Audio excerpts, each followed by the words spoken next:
Crystals, what are they? No, seriously, look at all these amazing structures and forms. They're beautiful, they're powerful, and they're life. Crystals are the essence of life manifesting within the earth, the blossoms of the mineralogical portion of the earth. Recognition of these energies and forms of crystals can greatly benefit your personal growth. It is a very basic consciousness, not as intricate or advanced as some life on earth.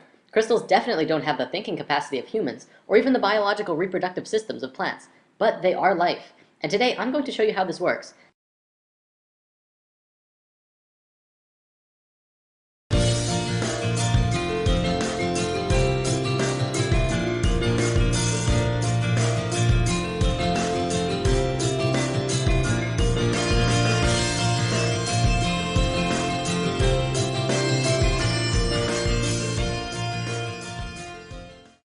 Crystals are defined as being a mineralogical body with a characteristic internal structure and enclosed by a symmetry of plane faces.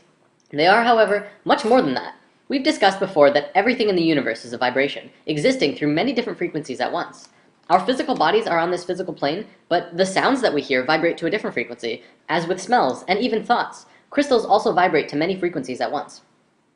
Health is the natural state of any form in the universe. Considering the vibrational existence of reality, health comes when the frequencies of anything are in balance and harmony with itself. When patterns of energy are disrupted, we experience a state which we know as disease, which is a body that's not at ease. The resistant, discordant energy patterning is responsible for every negative symptom we experience, everything from headache to cancer. Crystals and gemstones have a vibration that is free of resistant patterns. They are among some of the structures in the physical dimension which have the most balanced, cohesive, strong, and intentional frequencies. Their unchanging physical structure is a reflection of their innate energetic pattern of balance and strength, which are incorruptible. In the physical world, you pick up a crystal and feel it as something separate from you that you're just holding. But on higher frequencies, you're actually interacting with that stone energetically. This interaction then causes changes to your structure and psychology through your own energetic systems. It begins a process of rebalancing the energetic structure of your body, and in a sense, can help you heal. Now, consciousness is of course the determining factor of if you are going to be accepting of these new frequencies coming into your being through crystals. I'm not going to say crystals will heal you, because if you fight them and are non-receptive to these frequencies, you will continue to create the disharmony within yourself. Ultimately though, crystals can be used to retune your whole being back to a state of harmony and flow. Crystals have been used and revered since the dawning of civilization. In fact, the Christian Bible refers to crystals over 200 times. Precious stones were used in the foundation of New Jerusalem. They were also used in the breastplates of Aaron, the Hebrew high priest. Crystals have been discovered in the ruins of Babylonia and in ancient tombs of Egyptian and Chinese rulers. This wouldn't be spirit science without some sacred geometry though. Remember the 5 platonic solids? Science understands that all atomic patterns and molecular structures were based on these 5 forms. They create the forms that the universe manifests through. Well, here's the atomic structure of a beryl crystal. It's the flower of life, the creation pattern flowing through the structure of this crystal. Now, not all crystals are like that molecularly, but they are very geometric. There are 6 categories of crystals. Of course, there are lots and lots and lots of kinds of crystals, but no matter how many there are, they will always be in one of these categories: isometric, tetragonal, hexagonal, orthorhombic, monoclinic, and triclinic. For the most part, all of these systems are derived from the hexahedron, also known as the cube. One of the biggest things about crystals is that they can transmit frequencies. From a metaphysical perspective, we can transmit thoughts and emotions through crystals, but scientifically, does that make sense? Would you believe it if I said that pretty much all of modern computing technology was based on the living element of crystals? Consider the radio. The first radio was a crystal set. They would cut a piece of quartz crystal and touch a wire to it. The frequencies transmitted through the crystal. The quartz! That's right.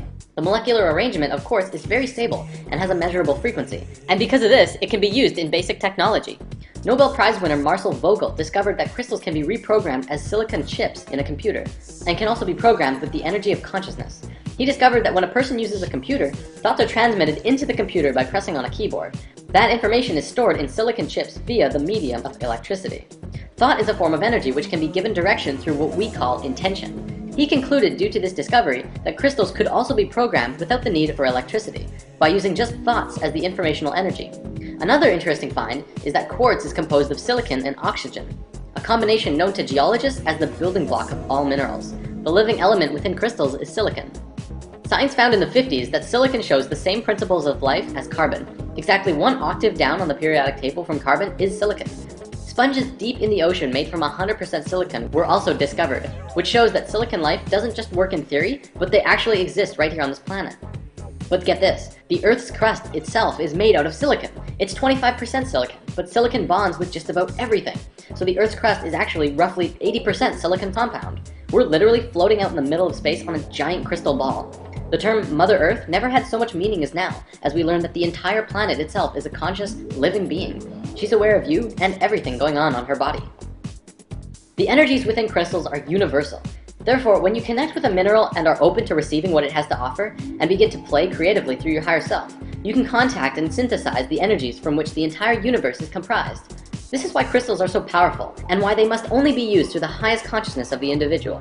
Right intention during the use of crystals further serves to connect your personal energy with that of the crystal kingdom, helping you get to a place of love, of light, and the good of all. Although each and every one of us has an infinite power of the universe within the self, we as humans always like having that support from something external from us. Every crystal form has its own individual energy and its own personality. Each can be used in unique ways to assist one in understanding the nature of existence, or moving forward on our own life path destiny as we're consciously experiencing it.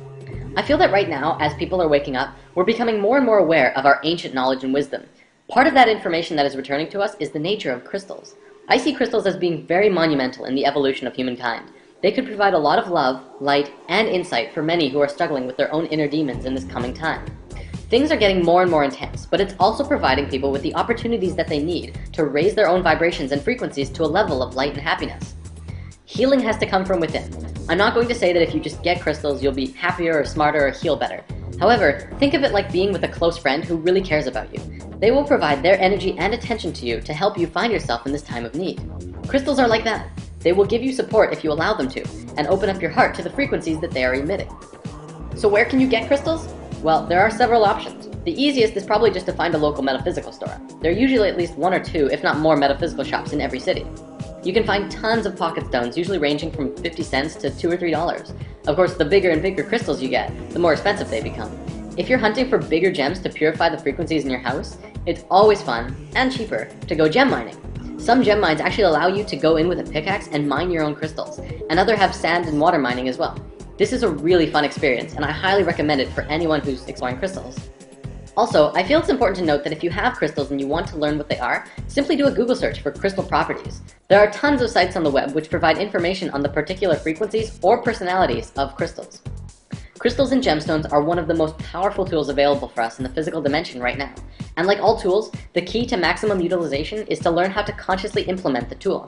If we consciously recognize that our own electromagnetic fields are impacted by the energetic quality of each crystal and gemstone, we would see that they create an alchemical response within our own bodies and psychology, which would allow us to use them as the powerful tools that they are. We could use them on a daily basis to promote health, awareness, growth, and evolution within ourselves and the multidimensional lives we lead. On my cosmic travels through life, reality, and the universe, I've come across many things. One of the most amazing of these revelations, however, is knowledge about crystals. What they are, we already know. But what can you do with them? Many of you may have crystals already, but without knowing what you can do with them, they just sit on your shelf, influencing your energies from afar. Today, we're going to look at practical uses of crystals in your everyday life. The first thing we need to discuss is how to charge your crystals. Just like us, crystals need sustenance. Well, they won't die if they don't get any, but who doesn't love to be fed? One way of charging your crystals are with bigger crystals. By allowing the smaller crystals to receive energy from the points of the bigger ones, you can also just sit small crystals onto a cluster. However, there is a much easier way. Sunlight. Just as we receive energy from the sun, crystals also receive and recharge under the intensified life force rays of the sun. By letting your crystals spend an afternoon in the sun, they will be bursting with juicy energy for quite a while. Think of crystals like a rechargeable battery, and by leaving it in the sun, it recharges and stores energy to give to you. If it's running on low, the frequencies that it emits will not be as strong as if it would be at a full charge. You can also cleanse your crystals by allowing them to bathe in salt water for a while. If possible, use sea salt or pink Himalayan salt. If you live near the ocean, you can also let them bathe in the ocean itself. You can also sage your crystals, which is very beneficial for cleansing them and keeping them happy. Letting them sit in brown rice for 24 hours centers and grounds the crystals and balances their male and female energies. When you first get your crystals, whether it's through a gift or you dig it up yourself or bought in a store, it's usually important that you dedicate your crystals. This can be done by holding onto it and consciously intend that the crystal only be used for love, light, and the goodness of all. Your chakra system picks up frequencies throughout your whole body, through high frequencies and low frequencies. Most crystals will give off an energy which will resonate to at least one chakra, if not more. which makes them excellent tools for aligning your energy body. One of the easiest ways of using crystals is carrying pocket stones. Carry a crystal of your choosing in your pocket for any amount of time that feels right. If you need a lot of help in one aspect of your life, you might want to carry a certain crystal around with you up for even a month. Then after that time, look back at the month and see if the description of the crystal matches what you experienced. This is actually how I first got into crystals. A friend of mine gave me a crystal and told me to hang on to it for a month. I didn't really get why, but I did. After a month, I found out what that crystal did, and it had been affecting me in the exact ways of the description. After that, I was hooked, and have been exploring crystals ever since. One thing that I do quite often is actually make what I like to call spirit water. It's really very simple. All you have to do is place a crystal into a glass or bottle of water for an extended amount of time before consuming. Usually it's recommended that you wait 24 hours before drinking the water, but even several hours will yield slight changes in the water, especially if you meditate with the water. You can also leave the water out in the moonlight or sunlight for a day before consuming while the crystals are in the water. If you really want to get creative, try mixing and matching crystals in the water. For one day you could put in an amethyst, and the next you could put in citrine. This actually goes to the phenomenon of water that researcher Masaru Emoto had been studying and researching for a very long time. The phenomenon in which water that had been blessed froze into beautiful crystals, and the water that was projected negatively onto froze into gross or ugly crystals.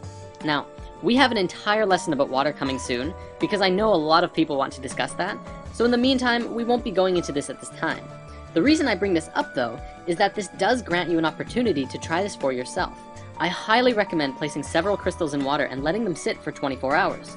You can also place a plain glass next to it. If you want to, meditate with the crystal water and project love and health into the water. Then, drink the water and compare the difference yourself.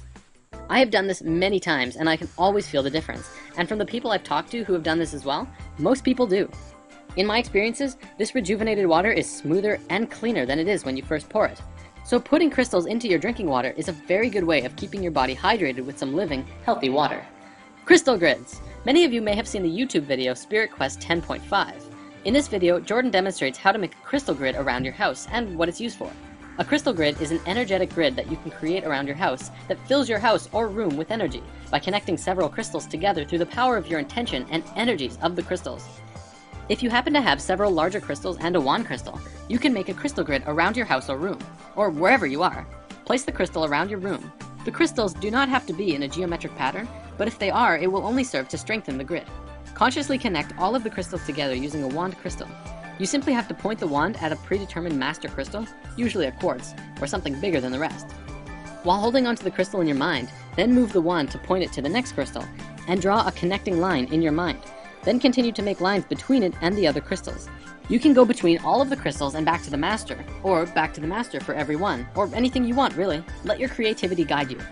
You can also program your intention into the master for whatever you want, whether it be abundance or healing or spiritual development, and allow those energies to flow through all of the crystals in the grid. Something I've been playing with for a long time now and have had wonderful experiences with is what I call the bed chakra charge. The day that you charge your crystals in the sunlight, take 7 crystals, 1 for each chakra, and place them either under your bed or in between your mattress and box spring in the order of the chakras, lined up with where your body is while you sleep. You can do a little meditation with them too if you like. Set the intention for them to provide you only with the highest of frequencies for you to explore. Then, go to bed. The first time I did this, as well as pretty much every time after, I would fall asleep and wake up after about 4 hours or so. Except I would be fully charged and wide awake as if I was an iPod plugged into a socket and I'd be ready to start the day. None of that lazy, tired morning routine at all. It was phenomenal. Not only that, but I also had amazing dreams when I did that, and I don't always remember my dreams. Again, I'm not saying that this will happen, but that it's a possibility as it's what I experienced, and it would be very interesting to see how others reacted to trying such an experiment. Also, don't feel that you need to place the crystals under your bed. If it's not possible, you could put them in your pillowcase or on your night shelf or something like that. The possibilities are infinite. And of course, we could not talk about crystals without talking about meditation. You can learn so much from crystals by working with them in meditation, and they can also greatly benefit you with finding the peaceful meditation state if you're struggling with it. You can sit in the traditional lotus position with a crystal in each hand, or you can sit with a single crystal in your lap. You can also just place them nearby if you don't want to touch them. And of course, like with the bed chakra charge, you can place crystals on each chakra as you lay down, and allow your body to receive their energies naturally and intimately. What you experience from working with crystals will be up to you to discern, but many report crystals magnifying one's personal energy by merely focusing and connecting it with the universal energies. Crystals can assist in manifestation, but one must understand the difference between want and need. In manifestation, there is a thin line between helping the universe provide that which is necessary and attempting to force the universe to provide that which is desired. Unfulfilled want is one of the true sources of unhappiness. If one wants something desperately enough and is unable to attain it in one lifetime, they might keep drawing themselves into additional lifetimes until that want is fulfilled. However, need is always fulfilled, as long as it's not blocked by want. Although, of course, one might need to work to fulfill that need as well. It will come. Certain crystals, like citrine, are helpful in manifesting abundance into your life. Although in what sense, that is totally up to you. Ultimately, you are the one pulling the experiences of receiving towards you, and as long as you are open to receiving, energy can keep flowing in all aspects of your life. Finally, and this is something I found in one of my favorite crystal books, Love is in the Earth, but I haven't tested it. Supposedly, gasoline mileage has been enhanced by placing a quartz crystal on the carburetor or on the fuel line. Increases of up to 50% have been reported. Mechanical portions of the automobile have also been treated by placing a crystal on or towards the equipment. There has been many reports of crystals that have been placed in automobiles to encourage the protection and safe passage of the drivers and passengers, as well as maintaining the vehicle itself. Whether you're skeptical of crystals or not, you gotta admit there's something absolutely magical about them. And hey, why not just pick up a few just to find out? You won't know until you experience it. And now we're going to look at some crystals that are more commonly used in crystal healing and energy work, so that you know exactly what kind of crystals are best suited for helping you on your path to ascension, as well as the shapes and forms that they come in. Crystal fun fact for the day, almost all crystals grow in hexagons, which we know from sacred geometry is a very pure form that comes out of the flower of life. Supposedly though, there's a very rare crystal that grows in a star tetrahedron or Merkaba form. I've never seen pictures of it, but if anyone out there has information or pictures of such a crystal, I would love to see it, and we could show it to everyone on Spirit Science. Okay, let's start with crystal formations. When a crystal grows on a base called a matrix, it forms what is called a crystal cluster. They generally look something like this and emit a massive amount of positive energy into an environment. They're great for having around your home or workspace. Most crystals grow terminated, which means pointy on one end like this. Sometimes you can find double terminated crystals, which grow in clay pockets instead of on a matrix. They are pointy on both ends and emit energy from both sides. Geodes are another great formation for having around the house. These are mineral products of volcanic bubbles. Very powerful. Crystal spheres are crystals that have been contoured into a spherical configuration. This is one of the most powerful forms a crystal can take because it emits the same frequency in all directions. When held or worn, they purify and fill the gaps in the entire auric field. If you have a larger one, you can gaze into the crystal to help with the evaluation of a present situation or circumstance. If you've ever wondered where the legends about psychics with crystal balls came from, it actually has some substance behind it. Crystal eggs are similar to spheres, but are in an egg shape. These are great for meditation and used in reflexology, zone therapy, acupuncture, and shiatsu. It contains a harmonic balance of male and female energies. Crystal singing bowls are a crystal that has been fashioned into a bowl. You play it by moving a mallet around the outer edge, and it creates an absolutely beautiful sound. If you haven't ever heard one of these before, you have to hear it in person. The sound resonates through your entire body at so many frequencies at once. It's amazing. Palm crystals are wide, oval-shaped pieces, which are great for meditation. You can get crystal pendulums, which are dowsing tools for following your intuition. The basic idea is that you hold it in your left hand and ask yourself a question, and allow the pendulum to swing. Depending on the direction, if it swings or goes in circles, it gives you a yes or no answer. Try this one out for yourself. It's actually pretty cool on how it works. Phantom crystals are very cool. These are crystals that grow over top of other crystals. So what you get is a crystal with an amazing crystal phantom in the middle. They're very beautiful, very powerful, and supposedly great for working with past life memories in meditation. A tumblestone is another word for what I call pocket stones. It's a piece of raw crystal that has been tumbled in a metal canister until it's nice and smooth, and feels like a pebble. Great for pockets and pillows. Wands are solid pieces that have been carved or smoothed into a wand shape, and sometimes have metal, wood, or other materials attached to it to design the wand. Wands are excellent for directing energy in healing work or making crystal grids. Okay, now let's look at some crystals themselves. We'll go over the basics and also note that I'm providing a PDF of all of this crystal information so that you can print it out and keep it in your wallet so that you can have a handy, quick reference guide to crystals whenever you're out and about. I can't tell you how handy it is to have when you walk into a store like this. Agate is known as the strength stone. Courage and strength for body and mind. Facilitates perceptiveness and precision. Is grounding and energetic. Balances the yin and yang energies within the body. Aquamarine provides emotional and intellectual stability and clarity of the mind. Aids with self-expression, calms nerves, dispels intolerance and helps banish fears and phobias. Amazonite aligns and balances the mental and etheric bodies, calms nerves, aids creative expression, and cuts through illusion, brings joy, clarity, and an understanding of universal love. Rose quartz is the stone of love. It balances, heals, and rejuvenates the emotions, cools hot tempers, clears stored anger, guilt, and jealousy, and encourages compassion and harmony. Calcite facilitates an awareness and understanding of nature, aids in the remembering of astral travel experiences, and alleviates fear. Carnelian aids concentration and memory, stimulates the inquisitiveness and dispels apathy, enhances attunement with the inner self. Lapis lazuli enhances awareness and intellect and enhances psychic abilities, helps overcome depression, aids creativeness and protection. Smoky quartz dispels negativity and releases emotional blocks, provides grounding and protects, as well as enhances channeling power. Clear quartz is the spirit battery, excellent for meditation, amplifies energy and thought, as well as dispels negativity, aids communication with every dimension.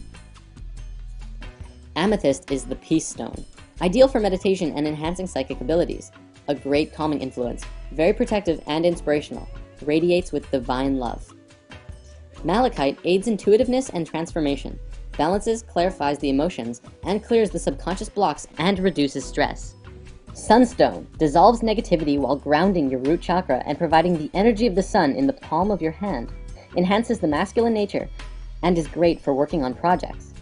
Moonstone, on the other hand, stimulates confidence and balances the emotions, helps with intuitiveness and perception, enhances the feminine nature, and clears the auric field. Peridot inspires happiness. This one is great for making your days brighter, strengthens and regenerates the individual, and reduces anger and jealousy. Selenite is an excellent stone for pushing further spiritually. It stimulates the third eye and crown chakra and provides clarity of the mind and expands one's awareness of the self and those around you. It is very intense, this crystal. And these giant crystal mines in Mexico are actually selenite. Just remember not to use it in water, as selenite does erode, and you'll be drinking little crystal bits, which probably isn't best for your digestive system. Citrine is the stone of abundance, joyous, warm, and energizing, raises self-esteem, stimulates mental focus, and aids the enlightenment with the higher self, attracts and maintains abundance. Kyanite is a fantastic stone of alignment and strength. It never needs to be cleansed or charged in the sun. It grows in long, fibrous strands, and that's what it does to your energetic body. It strengthens and aligns all of your chakras to each other. Obsidian grounds and protects against negativity, aids in the understanding and clearing of subconscious blocks. Tourmaline is the protection stone, wards off fear and negativity and protects on all levels, enhances inspiration and encourages self-confidence and understanding. Sodalite rationalizes and aids clear thinking, bringing clarity and truth, enhances communication and creative expression. Tiger's Eye brings cheerfulness and optimism, enhances clarity of thought, balances the yin-yang energies, and helps soften stubbornness. Now, what we just looked at were a very basic and simple understanding of all of these crystals. If you really want to dive into each one, there are literally pages and pages of things that you can read about every individual crystal as well. The different properties they have, the energies they hold, the frequencies they emit, and the structure of the crystal themselves, and why it's relevant. There's a lot more that we can go into, and by Googling each one of these crystals yourselves, you can also find tons of more information about these crystals. We're going to start by talking about orgonite, and then we're going to move on to what I call the crystal movement. To discuss orgonite, first we must discuss the basics of orgone energy. Simply put, orgone is energy. In fact, it's another name for the multi-named etheric energy that is everywhere and embodies all things. Reiki energy, prana, biomagnetic energy, chi, soft electrons, and life force energy are all names for the same thing. An orgone matrix or orgonite crystal device is a device that provides assistance with working with these etheric energies. Orgonite both releases orgone energy when stimulated by other forms of energy and has the capacity to change orgone energy from one state to another. It is especially suited for dissolving negative energy in an area and converting it to balanced, healthy energy. This makes it especially useful in a wide range of applications, from alternative health, radionics, and other traditional metaphysics. Where did orgonite come from? Well, in the 1930s and 40s, Dr. Wilhelm Reich was able to detect and measure the existence of etheric energy, which he called orgone, using a modified Geiger counter. He determined that by stacking alternating layers of fiberglass, which is an organic substance, and steel wool, an inorganic substance, you could attract and collect orgone energy of both positive and negative polarities. He called the positive energy POR and the negative energy DOR, which stands for positive organ and deadly organ. He began constructing a device that was able to successfully heal his patients of various ailments, including various forms of cancer, by having them sit inside the box for periods of time. In 1986, scientists at the University of Marburg in Germany published the results of a blind study which showed that 30-minute organ accumulator treatments caused a consistent psychological effect.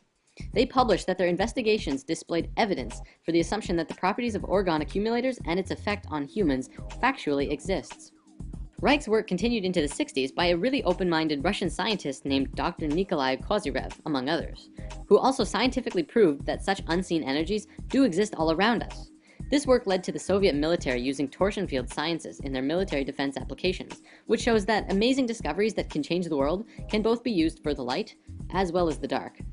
In continuing this work, modern science has taken it to whole new levels in trying to figure out the nature of dark matter, zero-point energy, and the vacuum flux, and these are all discussions for another time. In 2000, organ accumulators came into being when Don and Carol Croft discovered through much research that mixing organic fiberglass resin and metal chips poured into small molds like paper cups and muffin pans would produce a substance which would attract etheric energy. Then, by putting crystals into the mix, you get something even more amazing. Carol Croft, who was incredibly gifted in sensing etheric energies, found that adding a quartz crystal to the orgonite would cause the orgonite to not just attract all kinds of energy, but rebalance and transmute all of the negative energy into positive. As we learned in Crystals 1, this is because the molecular structure of quartz is incredibly stable and harmonically aligned with the geometry of the universe. Organic substances attract and hold a scalar charge, while metallic substances tend to repel it. Basically, orgonite pulls in bioenergy, and while energy is inside the device, metal particles and organic resin both push and pull on it in all directions at the same time. This puts friction on the energy, where the crystal will begin to create order from chaos by aligning the structure of the energy into a more positively aligned pattern. Crystals and gems all have their uses that we've looked at, and orgonite does too. Orgonite is good for putting in an area that is needing a transmutation of a lot of negative energy into positive energy, and depending on what that situation is, you may need lots or very little. There's actually one final thing I'd like to bring up about orgonite, which is actually called tower busting. It has been widely experienced that the widespread use of cell phone towers create a thick blanket of DOR, or negative organ energy, around the areas between them. This saturates our homes and communities with negative energies that promote drought, negativity, fear, and so on. I'm not saying that the towers are causing the negativity of the world, but perhaps just stimulating or intensifying it. However, it has been experienced that this can be remedied by placing or burying orgonite at the base of a cell phone tower. Thousands of aware and selfless, beautiful people in the world have begun doing this and slowly helping out in what is being called the orgonite gifting movement. And this is happening all over the world, and we need your help as well. To find out more about orgonite, check out www.orgonite.info, where it talks about the science behind it and the gifting movement and how to get involved yourself. Or check out the link in the comments to an article by my friend Trey, who makes orgonite and has written a big explanation about how and why it works. Now we're going to move on to the crystal movement. Now, I realize from the title you might be thinking, what? Is this some kind of new movement like Zeitgeist or Occupy, only based around crystals? Well, not really. But if we follow through with this shift in consciousness could be an incredibly smooth process. Crystals, being conscious, don't just like sitting around in the same spot all the time. They like to travel, just as most people do. Crystals move about when they want to. They change owners, jump out of your pocket, and flat out abandon you when the time is right for them. If you are in tune, you will be able to know when a crystal is ready to move to someone or somewhere else. Just like people, when we are done with a task, it might be a time to move on to something new. Crystals are the same way. I've had many experiences where a crystal of mine that I loved decided to leave, stay somewhere else, be with someone else, or just flat out vanish on me. It's all fine though, because that's where it went, which means that's where it needs to be. The crystal movement is about the movement of crystals across the world and into the hands of the people. It's time for crystals to help the human race find ourselves and return to a higher state of awareness and frequency by bringing in pure and high frequencies that we need. All over the world, people are beginning to give crystals and move them around. They're giving them as gifts for holidays and birthdays. One thing I've started doing is actually carrying around a little bag of crystals with me all the time to hand out to people that I encounter as I go about my day. When a person who's down on their luck asks you for some spare change or a cigarette, you can reply, "Sorry, I don't have any change, but I'd love to share a crystal with you," and then briefly describe what it is this particular crystal does, if you know, and wish them safe journeys on the path that they are walking. I encourage everyone to try just doing that. what you're doing is literally giving out a little pocket of love or abundance or insight, and who knows what will manifest into their life. It feels absolutely incredible. It's so good to share crystal magic with people and to see their eyes light up when they're holding their brand new rose quartz or kyanite or whatever. Ultimately, it's just spreading goodness. If you're shy and don't necessarily want to hand them out to strangers, you could also just leave them wherever you go. Jim Carrey said that he used to go around and write, "Have a great day" on $20 bills and leave them around the city for others. You can do that with crystals. Can you imagine the feeling of stopping to tie your shoe and finding a beautiful piece of rose quartz just saying, "Take me"? Now imagine being able to give that to others. Compassion, love, and gratefulness are such powerful and incredible emotions and frequencies, and love will be the force that brings us together. Now, we have mainly been focusing on what smaller crystals can do. Pocket stones are wonderful on an individual basis, but now let's come up with some ideas that we could do with larger crystals. Large crystals are very powerful. You can do a lot with large crystals, and you can help a lot of people if you put them in the right places. For example, putting large geodes for healing and love in hospitals could help many, many people recover incredibly quickly. Crystals around your home can influence or aid in your family life. Putting crystals in the classroom could help students both learn and grow more as individuals and communities. We could install large crystals of abundance and love into homeless shelters, and who knows what could happen. Even smaller businesses can benefit with some crystals around the office or work environment. I feel it's very important that we start investing in crystals and fast, not because of the economic reasons, but because of what it will do for us and what beauty and love it could bring into our lives. So how do we do this? This is probably something that needs some organization, and we need to follow through. On the Spirit Science website, we've been partnering and working with many people who work with crystals. Our friend Kiko makes chakra necklaces, which you can get through the site. We're also working with my friend Trey, who makes orgonite to help get as many of these orgonite devices out to the world as possible. How about bigger crystals? We feel this is have to going to work on a community basis. Obviously, not many people have hundreds of dollars to spend on crystals to share with their communities or workspaces, or local hospitals, shelters, and schools. However, collectively we do. I encourage everyone who is on board with this to share these videos and information with all of those around you, and look into collectively pooling your resources into bringing some powerful, energetic fountains into your environment. Not only will this bring in a lot of good energy, but it will also create a lot of love connections between the individuals who are sharing the experience of getting crystals together. And if you do put crystals in a home or workspace or environment, take a picture of it and send it to us. We could put it up on the website and show how the crystal movement is doing. To wrap this video up, let's conclude with something really awesome. The 13 Mayan crystal skulls. What are they? What were they? What do they do? I'm going to share what Drunvalo Melchizedek has shared, but there's a lot of information available out there. Perhaps we can go into a full story another time. In a nutshell, 13,000 years ago during the fall of Atlantis, the Maya took their calendar and left Atlantis. During this time, they carved a large crystal skull out of quartz crystal and held a ceremony. One person who was trained and prepared would consciously drop their body and enter into the skull, where they would reside within for the next 13,000 years. Then, every 1,000 years, another ceremony like this would take place. The ceremony involved a being who had an understanding of everything humankind knew at that point, and then entering into the crystal and saving these memories within the skull. Kind of like the Mayans would hit file and save as every 1,000 years to preserve what they knew.